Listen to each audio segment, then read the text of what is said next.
This episode is powered by Safety FM. The following program is rated MALSV. It contains strong language, sexual situations, and violence. It is intended only for mature audiences. Finally, show with the balls to call it like it is. Rated R Safety Show on Safety FM.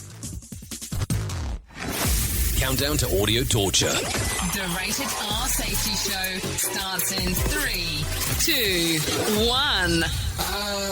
Let the eardrum pain begin. Forget the corporate bullshit. This is the Rated R Safety Show with your host, Dr. It doesn't matter who the host is. Well, hello and welcome to an all-new Rated R Safety Show. Well, I hope you're off to a fantastic and grand time here today.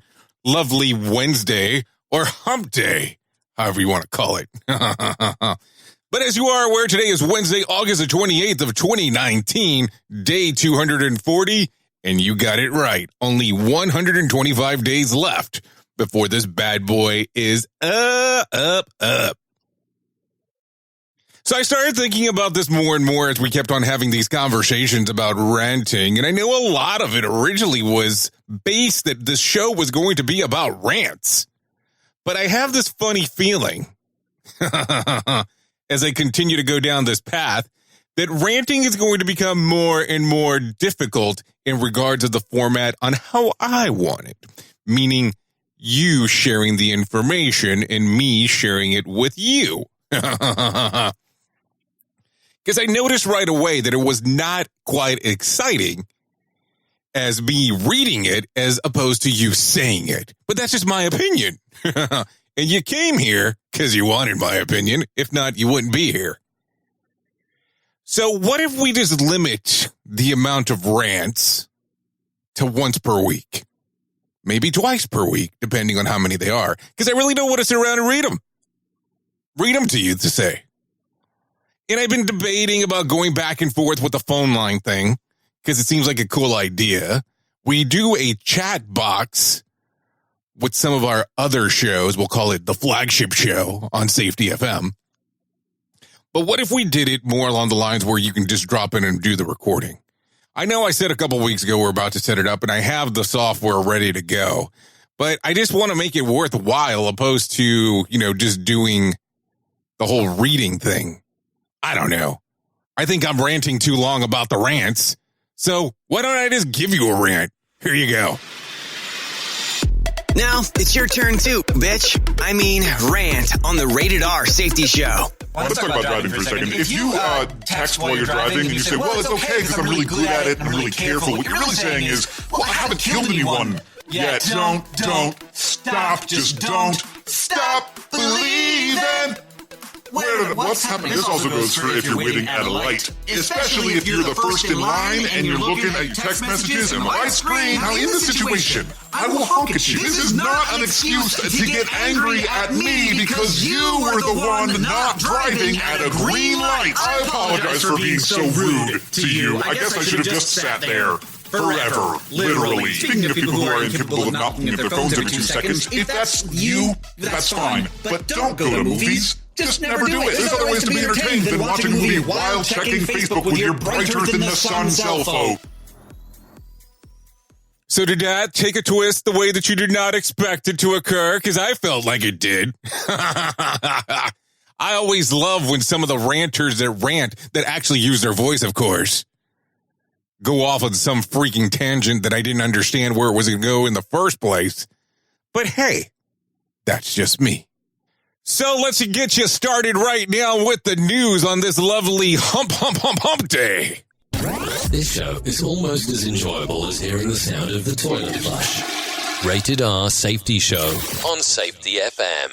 So let's go around the world and sharing on what's going on. Anyways, before I forget and getting too much getting in pretty deep with the news, did you hear about this conference that's going on in New Orleans? It is the National Symposium for the VPPPA, and that is the Voluntary Protection Program. Hold on, because I'm going to mess it up. I know that I will, because that's what I do. the Voluntary Protection Program Participants Association. Well, anyways, just mentioning that because a friend of the show was out there doing a speech. And supposedly it went extremely well, so congratulations there, Abby, to you. But before I continue on too far deep down this path, I have to tell you, I've been impressed with some of these organizations on some of the events that they're actually putting on as of late. And if you're going to be in San Diego here in the next coming weeks, I would encourage you strongly to go to the National Safety Council's conference that's taking place there in San Diego. I want to say it's the second week of September, but don't hold me 100% to that one.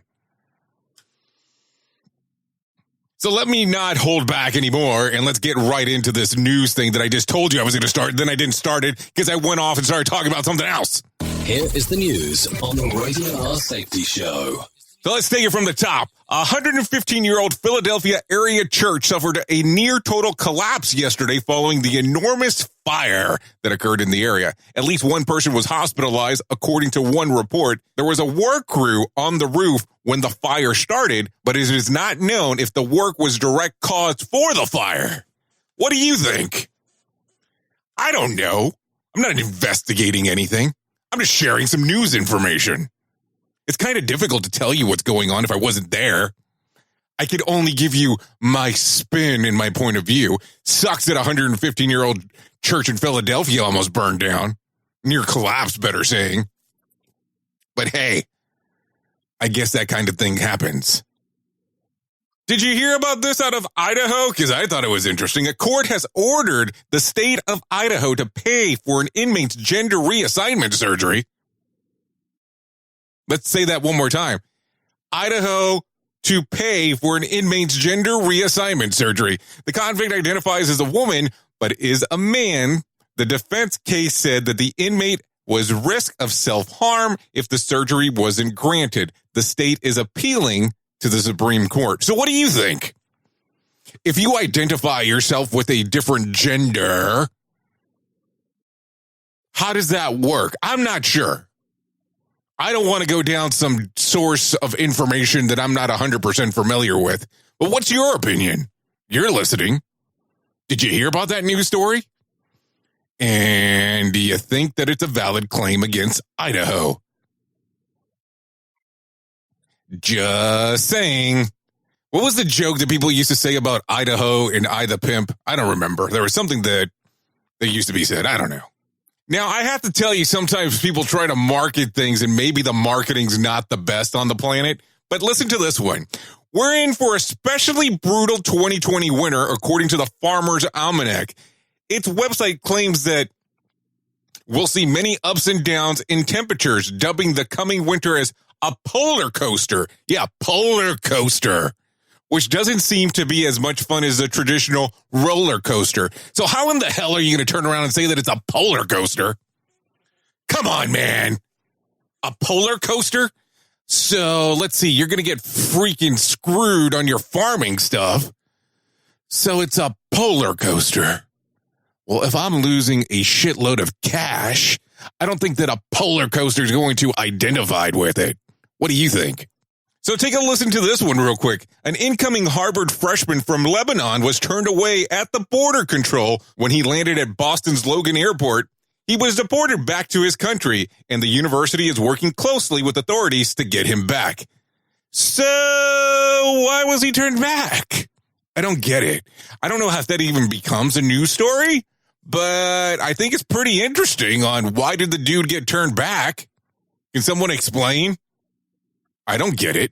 Do you get it? Does someone get it? Can somebody please share with me? And I know yesterday we talked about Oklahoma. We're going to talk about Oklahoma again today, but it's not about Johnson & Johnson. But let's talk about this one, saying sorry. That's what we're going to call it. Oklahoma City TV anchor Alex Houston, is it Houston? I think it's Houston, issued an emotional live-on-TV apology to her African-American co-anchor, Jason Hackett, for comparing him to a gorilla. What the freak is wrong with this lady? He accepted her apology, noting the impact words can have on people, and affirming that the two are in fact good friends outside of work. Why in the heck would someone think that this is okay? I mean, I'm glad that they apologized and did it live on air and did all that kind of fun stuff. But holy shit, dude. Comparing someone to a gorilla? I don't get it. I mean, at what point do you sit there and go, hey, this seems like a good idea? And I'm glad that, she found out that she was wrong by what she did.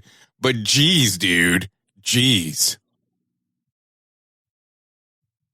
So I'm sure by now you've heard about the fires that are going on in the Amazon. So let's talk about that for a moment. G7 nations offered $22 million to Brazil for combating the Amazon fires. Brazilian president, I'm going to screw this up because that's what I do with names. Jair Bolsonaro has rejected the offer due to his rift with the French president and due to the fact that the president of Brazil has gutted funding for environmental protection agencies this year. $22 million is quite modest in the grand scheme of things. It's like G7 saying, you're already too deep in this. Here's some money, so at least the world knows that we tried. So are we talking here like pennies on the dollar? Because I feel like that's how that's coming across. Here's a couple pennies now. Screw off. Because that's how it came across, at least how the news story was written. And yes, I have to tell you, not all news stories are written by me. So let's change it up a little bit. Did you hear about Six Flags? The Six Flags theme park set to open in Saudi Arabia. Oh yeah, you heard me right. Saudi Arabia in 2023 has plans for a roller coaster that will reach 155 miles per hour. Oh my goodness. It's just a spec project so far and obviously needs to be tested and reviewed. Who in the hell is going to want to get on that bad boy? I'm sure there's going to be people that are lining up to get onto it. But man, that seems scary and dangerous. Saudi Arabia, and you're going to 155 miles an hour on a roller coaster. Wonder what the theme of the roller coaster is going to be. Any idea? No, I have no idea. How would I know? I'm just reading this now. Oh, duh. I thought this one was pretty interesting coming out of Detroit. CBS Detroit has this on a candidate for worst criminal of the year. A man's pickup truck was stolen while he was busy stealing items from a business across the street, police in Washington said. The owner of the vehicle, William A. Kelly, 42, called police Sunday morning saying that someone had stolen his red 1992 Chevy pickup. The suspect, riding by on a 10-speed bicycle, saw the keys had been left in the seat, threw his bike in the bed of the truck, and fled, according to police. Investigators reviewed successfully the video of the incident and discovered that Kelly had left his truck because he was off stealing items from a business across the street. What the WTF? Let's just say WTF, because, oh my God, that has to be one of the dumbest stories I've ever read. And I think it's funny that CBS Detroit is reporting this as the worst criminal candidate for the year, but it's a story coming out of Washington. Washington, Detroit, Michigan, Washington. Yeah, you got that. Let's continue here. A Jamaican native who holds a green card was arrested while returning to the U.S. after visiting family for the holidays on December 29th. Customs officials say Honey tested positive for methamphetamines. He would spend the next 82 days in jail and lose both of his jobs. But on January 17th, a police lab confirmed it actually was honey. But prosecutors insisted that he stay in jail, questioning the lab's ability to test liquid. His attorney requests for release were rejected. Worse yet, this happened during the government shutdown, meaning there weren't resources for police and ICE officials to talk to each other. He was finally released on March 21st. But Reason Magazine is just now bringing the case to light. It's an excellent case study in government incompetence. And yeah, I did say that. Because what the fuck, dude? Are you serious? 82 days in jail for something that the lab tested incorrectly. But then now you can sit here and go, when did the lab test it incorrectly? Could you imagine sitting in a jail cell for almost 3 months, losing both of your jobs? when you are a green card holder to be able to be in the US of A? Huh. What the hell? So let's talk about it here today. One of my favorite things. What days can you celebrate? Here we go. Cracker Over the Keyboard Day. Dream Day Quest and Jubilee. International Read Comics in Public Day. National Cherry Turnover Day. National Power Rangers Day. National Bow Tie Day. Race Your Mouse Around the Icons Day. Rainbow Bridge Remembrance Day. Red Wine Day. And Radio Commercial Day. Now, if I slammed a radio commercial right now in the middle of this thing, how pissed off would you be at me? Those are some interesting days to celebrate. There's a couple there that I am not even sure what they are. Anyways, you've been listening to the Rated R Safety Show. I know who you are. You know who I am. Love you. Mean it. Bye. Duh. More sarcasm than a Mortal Kombat beatdown. Rated R Safety Show. This episode has been powered by Safety FM. The views and opinions expressed on this podcast are those of the host and its guest and do not necessarily reflect the official policy or position of the company. Examples of analysis discussed within this podcast are only examples. They should not be utilized in the real world as the only solution available, as they are based only on very limited and dated open source information. Assumptions made within this analysis are not reflective of the position of the company. No part of this podcast may be reproduced, stored in a retrieval system, or transmitted in any form or by any means, mechanical, electronic, recording, or otherwise, without prior written permission of the creator of the podcast, Jay Allen.